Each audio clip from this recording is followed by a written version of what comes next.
살아있는 예배의 시간들이 될 수 있기를 원합니다. 오늘 말씀의 제목은 행동하는 믿음입니다. 우리가 신앙생활을 하면서 늘 우리가 고백하는 게 있잖아요. 제가 하나님을 믿습니다. 나는 믿음을 가지고 있습니다. 라고 말할 때 여기서 믿는다는 것이 어떤 의미이겠습니까? 단순히 머리로 알고 이해하는 그런 수준의 것을 우리가 믿음이라고 말한다면 그것은 대단한 착각에 빠진 거죠. 믿음에는 대상이 있어야 되고 그 대상을 향하여 내가 어떤 마음을 가지고 나의 삶을 고백해야 하는가에 대한 분명한 확신도 있어야 합니다. 믿음은 눈에 보이진 않지만 분명히 우리 성도들의 삶을 통하여 드러날 수 있음을 성경은 말씀하고 있습니다. 그래서 성도들은요, 세상을 살아갈 때에 보이지 않는 하나님을 보여줄 수 있는, 보이지 않는 하나님을 세상 가운데 전할 수 있는 그런 삶의 자리로 부름을 받았다는 것입니다. 성도는 단순히 예수 믿어 구원받는 사람만이 아니라 주님이 주시는 구원의 그 자리에서 성도의 자세를 지키고 살아가야 한다는 것입니다. 이름만 성도가 아니라 삶에서도 성도의 모습이 나타나야 하는 것이죠. 저분은 교회를 나가고 난 다음부터 정말 많은 것이 바뀌었어. 저분은 신앙생활을 하면서부터 무언가 많이 달라진 것 같아. 나도 저분을 본받고 싶어. 여러분, 이것이 믿음을 나타내는 하나의 표현일 수도 있습니다. 오늘 본문에 등장하는 나병 환자가 보여주는 믿음의 행위를 통해서 우리가 어떻게 인생을 살아야 하는지에 대하여 함께 살펴보기를 원합니다. 오늘 말씀 속에서 나병 환자의 믿음을 보여주는 행위를 우리가 한번 찾아보고 우리의 신앙생활에 어떻게 적용하면 좋을지를 우리가 함께 말씀을 통하여 나누기를 원합니다. 먼저 나병 환자의 행동입니다. 오늘 본문을 보시면 수많은 무리를 지나 예수님께 나와 절하며 주여 원하시면 저를 깨끗하게 하실 수 있습니다 라고 고백하는 것이 오늘 나병 환자의 행동이었습니다. 예수님을 따르는 수많은 무리를 지났다라고 1절에 말씀하죠. 그리고 예수님께 나와 절했다라고도 말합니다. 그런데 이 두 가지 행동, 군중들을 헤집고 들어가서 예수님 앞에 엎드려서 절을 한다는 것은요, 이 당시에 목숨을 걸어야 하는 행동입니다. 왜냐하면 이 사람의 지금 처지가 나병 환자이기 때문에 그렇습니다. 나병 환자는요, 당시에 너무나 비참한 삶을 살 수밖에 없었습니다. 우리가 흔히 말하는 문둥병이라고 말하잖아요. 이 병을 가진 사람들은요, 자신의 모든 신체를 옷으로 감춰야 했습니다. 그리고 사람들이 많은 곳에 나오면 안 되었습니다. 특별히 내가 길을 가다가도 누군가가 내 앞으로 지나갈 때 그 나병 환자는 말해야 합니다. 큰 소리로 저는 나병 환자입니다. 그렇게 하지 않아서 돌을 맞거나 모욕을 당할 때에 어느 누구도 그를 대변해 줄 사람은 없다는 것이죠. 정말로 비참한 인생의 삶을 살았던 것이 바로 나병 환자의 모습이었습니다. 때때로 극렬한 사람들은요, 그 나병 환자가 지나갈 때 심지어 돌을 던져서 죽이는 일까지도 일어났습니다. 그러나 그런 상황에서도 어떠한 대항도 할 수 없는 것이 그 당시 나병 환자들의 삶이었습니다. 그런데 지금 나병 환자가 군중을 뚫고 예수님께로 나왔다는 것은요, 굉장한 도전이죠. 정말 목숨을 걸어야 하는 삶의 선택이었습니다. 왜냐하면 이것은 율법을 어긴 행동입니다. 수많은 사람들 속에 나병 환자는 들어가면 안 됩니다.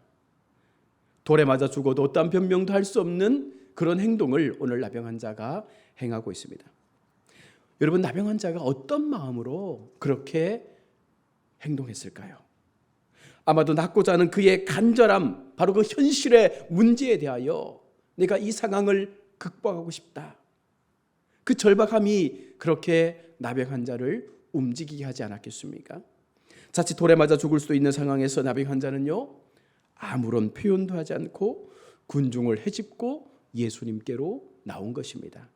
오늘 우리는 어떤 마음으로 예수님 앞에 나왔습니까? 우리는 어떤 믿음으로 예수님 앞에 나와서 오늘 우리의 삶을 예수님 앞에 무릎 꿇어 고백하고 있습니까?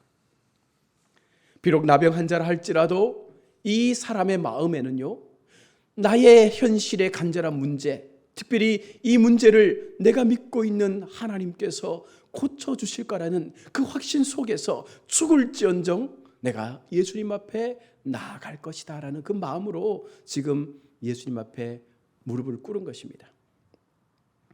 또 하나 나병 환자의 믿음에서 놀라운 것은요, 나병 환자가 군중을 뚫고 예수님 앞에 서서 주님께 엎드려 절을 했다라고 말합니다. 이것은 예수님의 권위에 대한 바른 인식에서 나온 겸손이죠.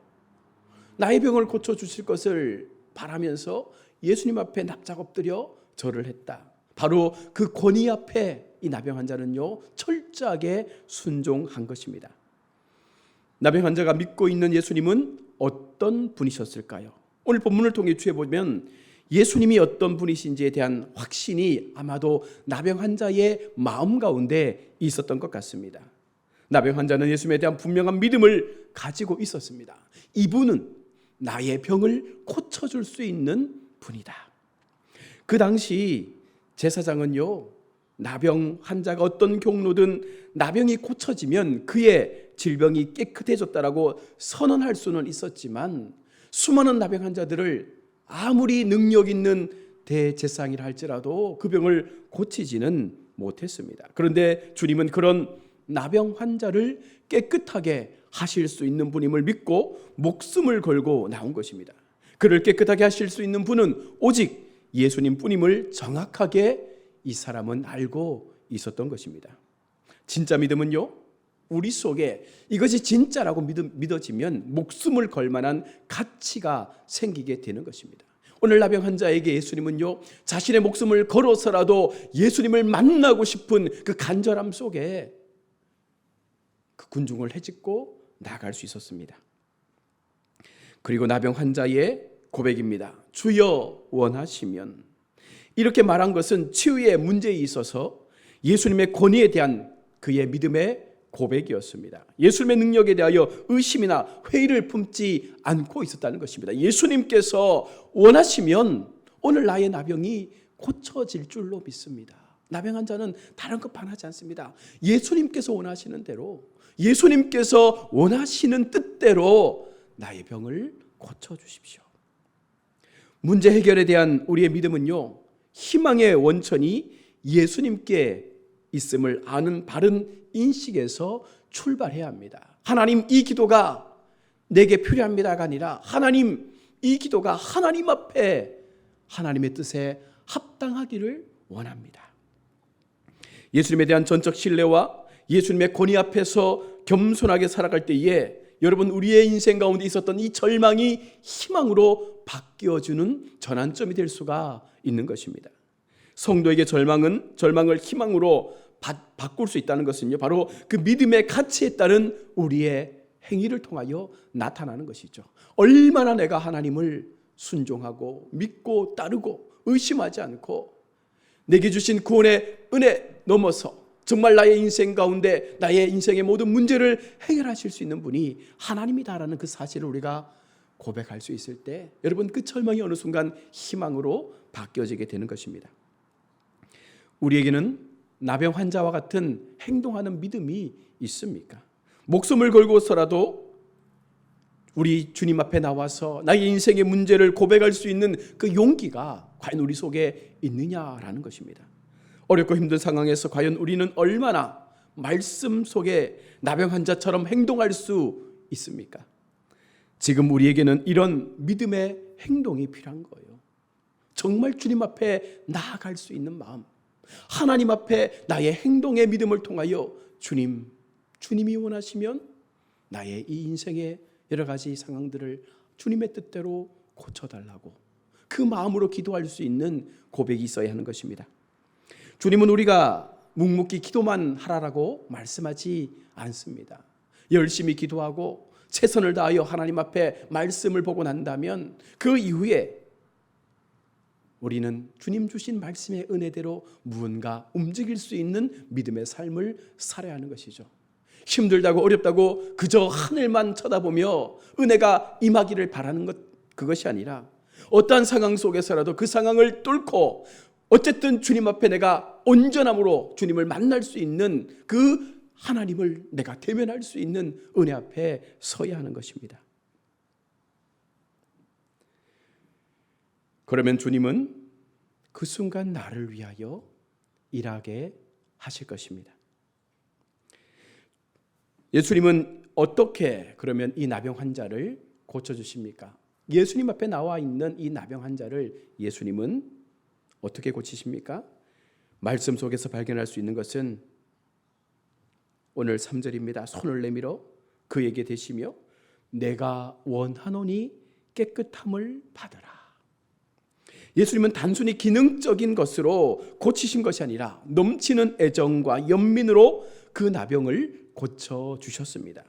예수님의 손됨의 치유의 이 사건은요, 먼저 손을 대고 고쳐주는 것이 아니라 먼저 선포하시고 그에게 손을 대시고 고쳐주는 것입니다.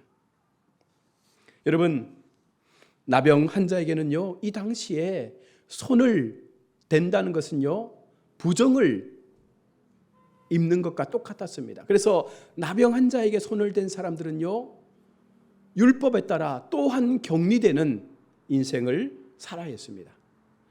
유대인의 율법보다 뛰어난 하나님의 권위가 그 나병 환자에게 임했을 때에 그의 병은 고쳐진 것입니다. 당시 이 나병의 규례대로라면 절대로 그에게 손을 대어서는 안 되죠. 손을 대는 순간 그도 부정해지기 때문에 결코 그렇게 해서는 안 됩니다. 그러나 예수님은 손을 대심으로 부정한 자가 되신 것이 아니라 오히려 그 부정을 뛰어넘는, 오히려 그 나병 환자를 고쳐내시는 바로 그 율법 위에 계신 하나님임을 우리 가운데 증거하고 있는 것입니다. 그리고 예수님께서 선언하십니다. 내가 원하노니. 이 의미가 여러분 앞서 나병 환자가 고백했던 맥락과 비슷하지 않습니까? 주님이 원하시면 고쳐주옵소서. 이때 예수님 말씀하시는 거예요. 내가 원한다. 내가 너희의 병이 낫기를 원한다. 주님은 나병 환자와 같은 마음으로 그 영혼을 불쌍히 여겨주시고 그에게 예수님의 치유의 역사를 허락하기를 원하고 있다는 것입니다. 중요한 것은 예수님께서도 그 나병 환자의 삶의 고통 가운데 함께 하고 있었다는 것입니다. 예수님은 나병 환자의 고통을 보시고 그가 예전처럼 깨끗한 모습으로 돌아가기를 원했습니다. 나병 환자의 소원과 예수님의 마음이 같아진 것이죠. 오늘 우리에게도 예수님은 같은 마음을 가지고 계시죠. 여러분, 우리가 못 믿어서 그렇지, 우리가 하나님 앞에 온전함으로 나아가지 못해서 그렇지, 여전히 주님은요, 오늘 우리에게 말씀하시는 거예요. 내가 원한다. 내가 너의 삶을 안다. 내가 너의 연약함을 안다. 네가 나를 향하여 그 마음을 고백하면 내가 원한다. 너의 모든 것들이 회복되기를, 바뀌어지기를 원한다라고 말씀하고 있습니다. 사랑하는 성도 여러분, 내가 원하는 것이 예수님도 원하시는 것인지를 여러분 고민하십시오. 예수님의 뜻과는 상관없이 나의 필요만을 채우기 위해서 그렇게 주님 앞에 나아가면 여러분 그것은 믿음의 미성숙한 모습이 되고 마는 것입니다. 빨리 그 자리에서 벗어나야 합니다. 좀 더 건강한 신앙, 좀 더 영적으로 우리의 믿음을 성숙시킬 수 있는 그 믿음의 자리에서 우리가 주님 앞에 내 삶의 모든 영역을 맡겨드리며 그 관심사가 주님이 될 수 있도록 그렇게 믿음의 걸음을 걷는 것입니다. 그러면 예수님은 우리를 깨끗하게 하여 주실 것입니다. 그리고 예수님은 고침받은 자에게 4절에 말씀을 합니다. 삼가 아무에게도 이르지 말고 모세가 명한 예물을 드려 그들에게 입증하라. 예수님께서 그에게 요청하신 것은 바로 순종과 증언이죠. 예수님은 자신을 단순히 기적만을 행하는 그와 같은 사람으로 비춰지기를 원하고 있지는 않습니다. 예수님은 이 사람을 제사장에게 보임을 통해서 하나님의 율법을 존중하게 하는 것입니다. 아울러서 그 율법을 성취할 수 있는 분이 바로 하나님이심을 그들 속에 증거하기 위하여 내가 나았다는 것을 제사장에게 보이고 그리고 예물을 들어 그들에게 입증하라라고 말씀하고 있습니다. 주님은요 결코 그들의 율법을 외면하지 않습니다. 철저하게 그들의 율법을 지키며 아울러 너희가 만든 그 율법 위에 예수님께서 있음을 보여주고 있는 것입니다. 주님은 성도된 우리가 무리가 아니라 진정한 믿음을 가진 제자가 되기를 원하시는 거예요. 교회 속에 수많은 사람들이 함께 예배하지만 그 무리 속에 어쩌면 한편의 사람들은 그냥 무리로 남아 있을 것입니다. 그러나 또 한편의 사람들은 제자가 되어져서 오늘 나병 환자처럼 열심히 주님 앞에 나아가기 위하여 그 삶의 걸음들을 걸어가게 될 것입니다. 믿음은 하나님 앞에 바른 목적을 가지고 우리가 그 믿음을 고백할 때에 행동하는 역사가 우리 삶 가운데 나타나게 되는 거예요. 어떤 마음이 우리를 움직일까요? 확신 있는 믿음이죠. 하나님 앞에 의심 없이 내가 믿는 하나님이 어떤 분인지에 대하여 확신할 수 있을 때 우리는 행동할 수 있는 믿음의 자리에 나아가는 것입니다. 또한 나의 뜻과 하나님의 뜻이 같아질 때 우리는 그 속에서 하나님의 기적을 경험하게 되는 것입니다. 하나님은 지금도 우리가 하나님의 뜻을 이루기 위하여 움직이시고 있다는 사실입니다. 하나님의 백성인 우리가 이 땅을 살아가면서 머리로만 하나님을 믿는 그런 우리가 아니라 우리의 이성을 뛰어넘는 오직 하나님을 향한 진실한 믿음의 고백, 삶의 고백을 통하여 행동하는 모습으로 우리의 믿음을 예수님 앞에 드러낼 수 있는, 우리 주님 앞에 나의 믿음의 행함을 나타낼 수 있는 그런 삶을 살아갈 수 있을 때 주님은 나의 원함을 주님의 원함으로 바꾸어 주시는 것입니다. 말씀을 맺습니다. 사랑하는 우리 성도 여러분, 믿음에는 반드시 행동이 있어야 합니다. 그저 믿는다라고만 생각해서는 결코 어떤 일도 일어나지 않습니다. 그 믿음의 가치가 나의 마음 가운데 분명하게 세워진다면 우리는 철저하게 주님 앞에 나아가기 위한 행동을 해야 합니다. 그러면 주님께서도요 우리의 그와 같은 믿음을 보시고 나도 너와 같은 마음을 가지고 있다, 나도 너와 같은 마음으로 너의 모든 삶이 회복되기를 원한다라고 말씀하시면서 그 모든 우리 인생의 문제들을 주님께서 살피시고 주님의 뜻대로 회복해 가시는 역사들을 경험하게 될 것입니다. 또 한 주간 우리가 믿음의 걸음을 걸으며 세상을 향하여 나아갈 때에 세상이 얼마나 어렵습니까? 얼마나 많은 뉴스들이 계속해서 우리를 혼란하게 만듭니까? 그럴 때 더 우리는 믿음의 자리에 서서 내 마음, 내 부족한 마음, 내 연약한 모습들, 내 병든 육신, 하나님 앞에 어떤 삶으로 하나님 앞에 나의 모든 것들을 맡기며 주님 앞에 나아가야 할지를 우리가 기도하고 고민하고 그 믿음으로 살아간다면 반드시 하나님께서 이번 한 주간도 우리 인생의 동행자가 되어주실 것입니다. 그 마음 여러분 놓치지 마시고 끝까지 행동하는 믿음의 삶을 통하여 하나님의 원대로 되어지는 그런 역사들이 우리 인생 가운데도 끊임없이 일어날 수 있기를 주의 이름으로 축원합니다. 아멘. 하나님